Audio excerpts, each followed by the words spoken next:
오늘은 출애굽기 11장 나의 기적을 더하리라 라는 제목으로 말씀을 함께 나누도록 하겠습니다. 애굽 왕 바로는 좌절과 실패에도 불구하고 자신의 생각, 악한 생각을 버리지 않습니다. 애굽 왕 바로의 이런 생각, 태도 때문에 이스라엘 백성들은 결국 애굽 땅을 모두 떠날 수 있게 되는 것입니다. 애굽 땅에 남기를 원하는 이스라엘 백성들도 꽤 있었을 것입니다. 그러나 애굽 왕 바로는 하나님의 진노, 심판을 깨닫지 못하고 자신의 좌절, 실패를 통하여 회개하고 하나님을 인정한 것이 아니라 반대로 자신의 문제를 자신이 믿는 바를 따라 객관적 상황에 반하여 말하고 행동한 것입니다. 1절 여호와께서 모세에게 이르시기를 내가 이제 한 가지 재앙을 바로와 애굽에 내린 후에야 그가 너희를 여기서 내보내리라. 그가 너희를 내보낼 때에는 여기서 반드시 다 쫓아낸다고 합니다. 히브리어 네가는 타격, 구타, 징벌을 뜻하는 단어입니다. 하나님은 모세에게 말씀을 합니다. 바로와 애굽 위에 히브리어 네가, 타격, 구타, 징벌을 하나 더 내릴 것인데 그 후에 그가 너희를 이곳에서 내보낼 것이다 라는 것입니다. 그가 너희를 보낼 때는 열흘 정도 내보내는 것이 아니라 완전히 몰아낼 것이다 라는 것입니다. 하나님은 애굽 땅에 살고자 하는 이스라엘 백성들조차 자신의 뜻에 반하여 애굽 땅에서 완전히 몰아내는 것입니다. 이 이스라엘 백성들 중에는 실제로 애굽에 정이 들어서 더 살고자 하는 사람들이 꽤 많았는데도 불구하고 이 애굽 왕 바로 때문에 모든 이스라엘 백성들이 애굽 땅에서 다 쫓겨난다는 거죠. 사람이 살면서 자신의 뜻을 쫓아서 살기도 하지만 반대로 다른 사람의 뜻, 결정에 따라 자신의 뜻과 반대로 강제로도 살기도 합니다. 자신의 뜻과는 반대되지만 자신이 원하는 결정이 아니지만 실제 그렇게 되는 것이 하나님의 뜻, 은혜일 수 있습니다. 자신의 뜻이 하나님의 뜻과 일치하지 않아 생겨나는 반대, 어려움이 있을 수 있습니다.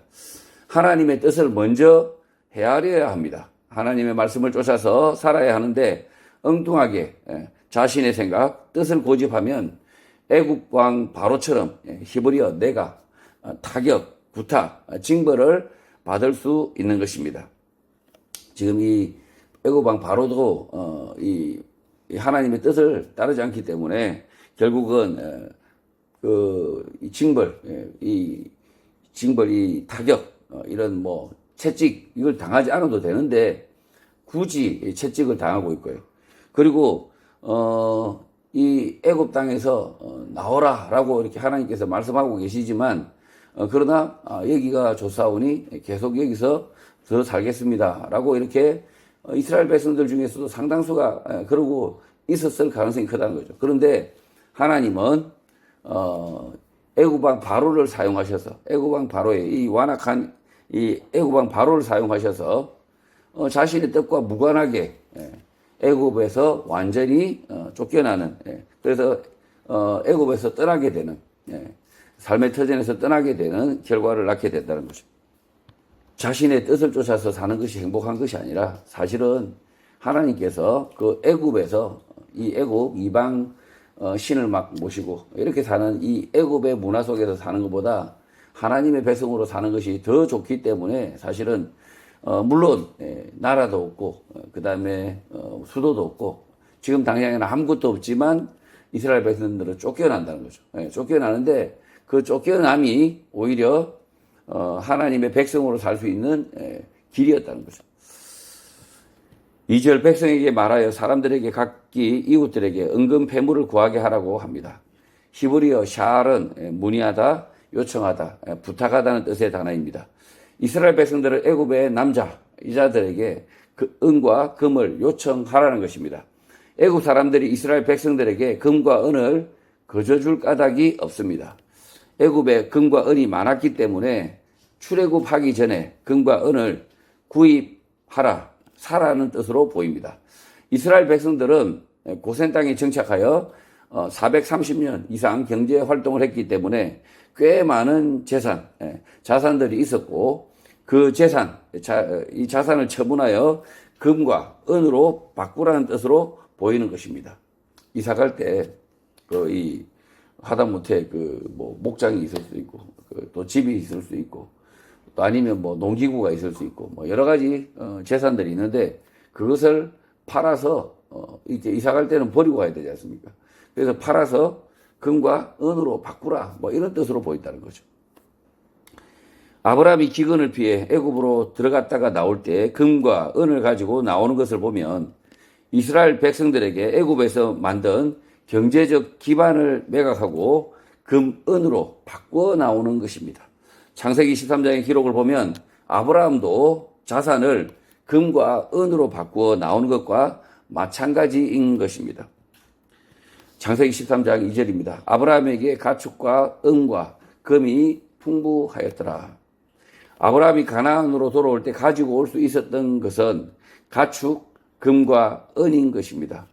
2026년 6월 13일 순금 한 돈에 3.75g 시세는 90만 원 정도가 되고 은은 1만 원, 은은 한 돈에 1만 원 정도 됩니다.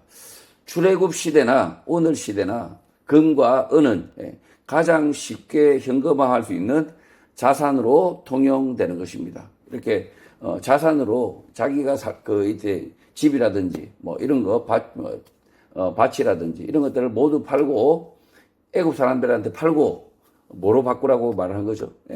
금과 은, 가지고 갈 수 있는 금과 은으로 바꿔서 현금화해서 그래서 나오라 이렇게 하나님이 말씀하고 있다는 거죠.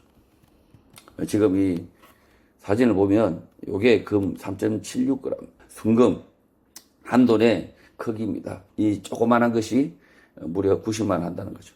3절 여호와께서 그드 백성으로 애굽 사람의 은혜를 받게 하셨고 또 그 사람 모세는 애굽 땅에 있는 바로의 신하와 백성의 눈에 아주 위대하게 보였다고 합니다. 히브리어 해는 호의, 은혜, 자비, 우아함을 뜻하는 단어입니다. 하나님은 애굽 사람들 속에 사는 이스라엘 백성들에게 은혜를 베푸셔서 금과 은 같은 자산을 많이 가졌다는 것입니다. 이스라엘 백성들이 애굽의 종, 노비로만 산 것이 아니라는 것입니다. 그래서 이런 이스라엘 백성을 이끄는 모세에 대하여 애굽 땅에 있는 신하, 백성들이 위대한 인물로 보았다는 것입니다. 애굽에서 430년 동안 이스라엘 백성들은 인구뿐만 아니라 재산도 많아져서 모세와 이스라엘 백성들을 깔볼 수 없는 민족, 만만치 않는 민족으로 인정을 한 것입니다. 지금 이 이스라엘 백성들이 그 자산과 그다음에 그 인구수가 굉장히 많았지 않습니까? 그러니까 애굽 사람들이 볼 때에 바로의 신하와 백성들이 볼 때에 그 모세가 아주 위대해 보였다. 대단해 보였다. 이렇게 지금 말하고 있다는 거죠. 4절 모세가 바로에게 이르되 여호와께서 이와 같이 말씀하시기를 밤중에 내가 애굽 가운데로 들어가라고 했다는 것입니다. 히브리어 타베크는 중간, 가운데를 뜻하는 단어이고 히브리어 라일은 밤, 야간, 어둠을 뜻하는 단어입니다. 히브리어 원문에는 애굽 왕 바로가 없습니다. 이 구절은 모세가 애굽 왕 바로 앞에서 말한 것이 아닙니다. 모세와 아론이 누군가를 통하여 애굽 왕 바로에게 하나님의 말씀을 대신 전달한 것입니다. 하나님은 모세에게 밤의 한가운데 애굽 한가운데 중앙으로 들어가라라고 말씀하셨다는 것입니다. 밤의 한가운데면 대략 0시 무렵이고 애굽의 중앙이면 왕궁이 있는 룩소로 시내 중심가일 수 있습니다. 5절 애굽 땅에 있는 모든 처음 난 것은 왕위에 앉아있는 바로의 장자로부터 맷돌 뒤에 있는 몸종의 장자와 모든 가축의 처음 난 것까지 죽는다고 합니다. 히브리어 베코르는 초태생 장자를 뜻하는 단어이고 히브리어 레하임은 맷돌을 뜻하는 단어입니다. 애굽 땅의 모든 장자가 죽는데 왕위를 계승할 바로의 장자부터 맷돌 뒤에 있는 여종의 장자까지 모든 가축의 초태생이 모두 죽게 된다는 것입니다. 맷돌 뒤에 있는 여종은 고대 애굽에서 넓적한 아랫돌 위에 작고 볼록한 윗돌을 얹어 앞뒤로 밀고 당기며 곡식을 갈아내는 안장형 맷돌을 가는 여성으로 보입니다. 나귀의 힘으로 곡식을 빻는 큰 연자 맷돌을 뜻하는 것이 아닙니다. 하나님은 애굽의 왕자부터 신분이 낮은 여성과 가축의 장자까지 모든 애굽의 장자는 죽는다라고 말씀하신 것입니다. 이 맷돌 가는 여성을 우리가 애굽의 여성을 알 수가 있습니다. 이런 유적을 남겨놨기 때문에 이렇게 맷돌을 가는구나 이렇게 알 수가 있다는 거죠. 애굽 파라오의 무덤에서 이런 것들이 유적들이 나오게 되어서 실제 이런 밑에 넓은 돌, 그 위에 조그만 돌로 이렇게 곡식을 이렇게 계속 문질러서 이렇게 곡식을 빻고 있다. 그러면 이 여성은 굉장히 이 육체적 노동, 힘든 노동을 매일 해야 되는 이런 여성이죠. 이게 직업인 여성인 거죠. 자, 그래서 이런 이 왕부터 그 아래 신분이 낮은 이런 여성들의 장자까지도 애굽에 있는 모든 그 짐승의 그 초태생까지도 다 죽는다라고 지금 하나님께서 경고를 하고 있다는 거죠. 자, 그리고 연자맷돌은 보시는 것처럼 당시에도 투트모스 3세 당시 신전에 맷돌이 있습니다. 맷돌. 이런 맷돌도 있습니다. 이거는 이제 낙이나 뭐 말이나 이런 걸 짐승을 통해서만 이렇게 잡아 돌릴 수가 있죠. 6절 애굽 온 땅에 전무후무한 큰 부르짖음이 있을 것이라고 합니다. 히브리어 차카는 비명, 소리침, 통곡, 절규를 뜻하는 단어입니다. 애굽 온 땅에 전례가 없는 통곡이 일어나는데 이후에도 다시 없다는 것입니다. 애굽의 모든 장자들이 죽임을 당하는데 어떻게 죽었는지 현재는 모릅니다. 그러나 이스라엘 백성들은 누룩이 없는 무교병과 어린 양을 먹었고 문설주에 양의 피를 발라 죽음을 면하게 됩니다. 애굽 땅의 장자에게 임한 죽음은 하나님의 직접적인 심판, 징벌인 것입니다. 7절 그러나 이스라엘 자손에게는 사람에게나 짐승에게나 개 한 마리도 그 혀를 움직이지 아니하리니 여호와께서 애굽 사람과 이스라엘 사이를 구별하는 줄을 너희가 알게 하신다는 것입니다. 히브리어 켈레브는 개를 뜻하는 단어입니다. 이스라엘 자손에게는 사람이나 짐승에게나 어떤 통곡도 없다는 것입니다. 그래서 짖는 개 한 마리도 없다는 것입니다. 이렇게 하시는 이유는 하나님이 애굽 사람과 이스라엘 사람을 구별하는 것을 너희로 알게 하신다는 것입니다. 하나님은 오늘도 믿음의 사람, 성도를 구분하여 보호하십니다. 하나님의 보호의 약속은 마태복음 10장에서 예수님도 하셨습니다. 마태복음 10장 31절입니다. 두려워하지 말라. 너희는 많은 참새보다 귀하니라. 성도가 살고 죽는 문제는 하나님의 뜻 안에 있음을 믿어야 하고 하나님이 성도의 생명을 소중하게 생각하신다라는 사실을 믿어야 합니다. 그러나 하나님은 악인의 죽음에 대하여는 아무런 관심이 없습니다. 모든 사람은 원래 죄로 인하여 죽어야 하기 때문에 악인들이 조금 일찍 죽은들, 조금 늦게 죽은들 아무런 차이가 없는 것입니다. 모든 생명이 소중하다. 흑인의 생명도 소중하다.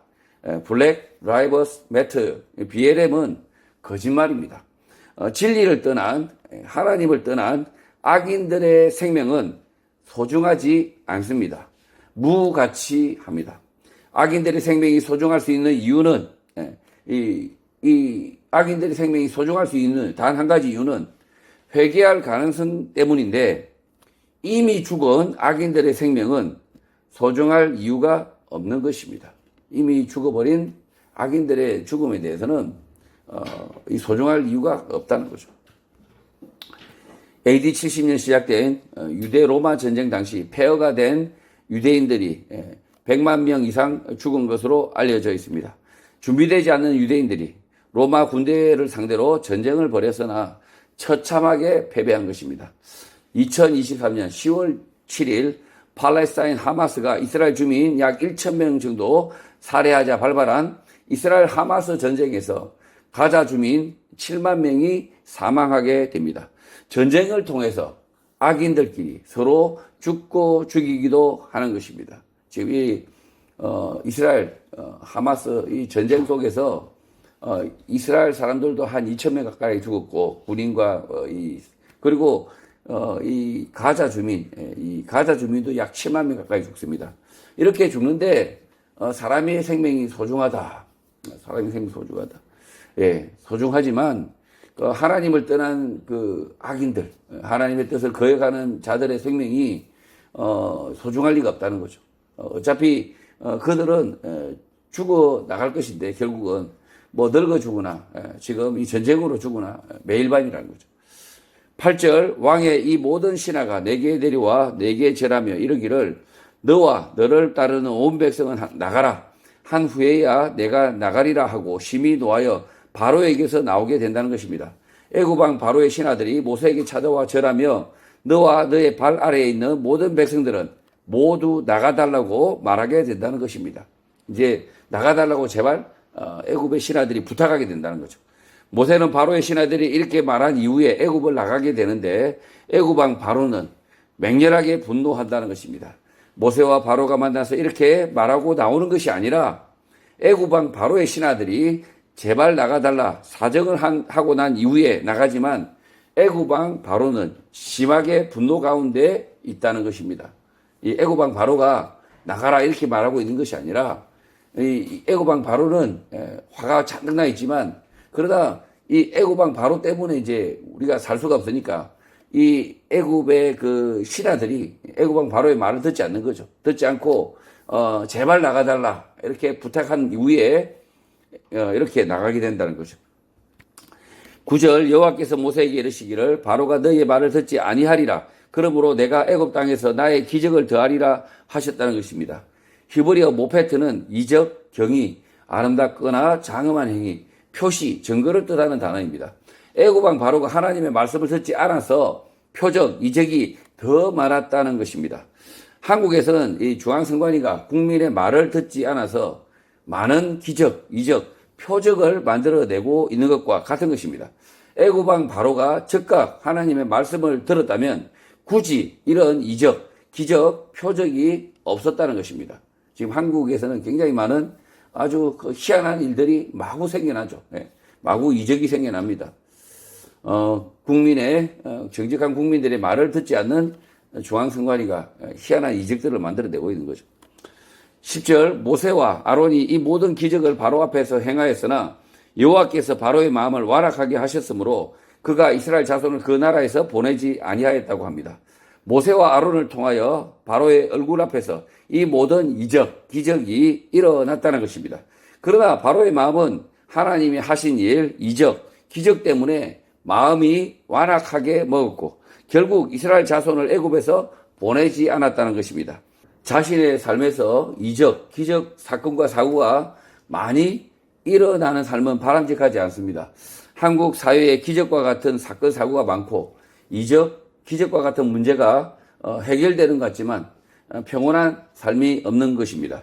성도 여러분, 이적과 기적, 사건과 사고가 많은 나라가 좋은 나라가 아닙니다. 개인에게도 이적, 기적은 없는 게 좋습니다.